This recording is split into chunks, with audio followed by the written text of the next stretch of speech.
বিএনপির নেতৃত্বাধীন সরকারের প্রথম 6 মাসে 830টি রাজনৈতিক সহিংসতার ঘটনা ঘটেছে, যার মধ্যে 670টির সঙ্গে বিএনপির নেতাকর্মীরা জড়িত বলে অভিযোগ করেছে জাতীয় নাগরিক পার্টি এনসিপি। এ সময় দেশের বিভিন্ন স্থানে এনসিপির নেতাকর্মীরাও হামলার শিকার হয়েছে বলে দাবি করেছেন দলটির আহ্বায়ক ও বিরোধী দলীয় চিফ হুইপ মোহাম্মদ নাহিদ ইসলাম। সোমবার রাজধানীর বাংলা মোটরে এনসিপির অস্থায়ী কেন্দ্রীয় কার্যালয়ে বিএনপি সরকারের 180 দিনের কার্যক্রম ও ব্যর্থতা তুলে ধরতে আয়োজিত এক সংবাদ সম্মেলনে এসব অভিযোগ করেন তিনি।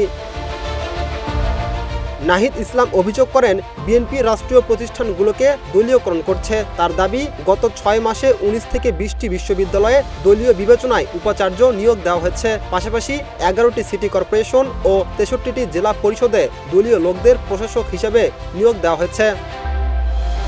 তিনি আরও বলেন, সরকারের সময়ে জ্বালানি ও গ্যাস সংকট প্রকট হয়েছে। গ্যাসের চাহিদার 43% ঘাটতি রয়েছে বলে দাবি করে তিনি বলেন, শিল্প উৎপাদন কমেছে এবং বিভিন্ন খাতে সংকট তৈরি হচ্ছে। এছাড়া কৃষকদের সার সংকট, বিদ্যুতের দাম বৃদ্ধি, লোডশেডিং, শিক্ষা প্রতিষ্ঠানের সহিংসতা এবং স্বাস্থ্য খাতের নানা সংকট নিয়েও সরকারের সমালোচনা করেন এনসিপির আহ্বায়ক। তার অভিযোগ, বিভিন্ন সংকটের দায় বর্তমান সরকার এড়িয়ে যাওয়ার চেষ্টা করছে। রাকিব হাসান, ইত্তেফাক নিউজ।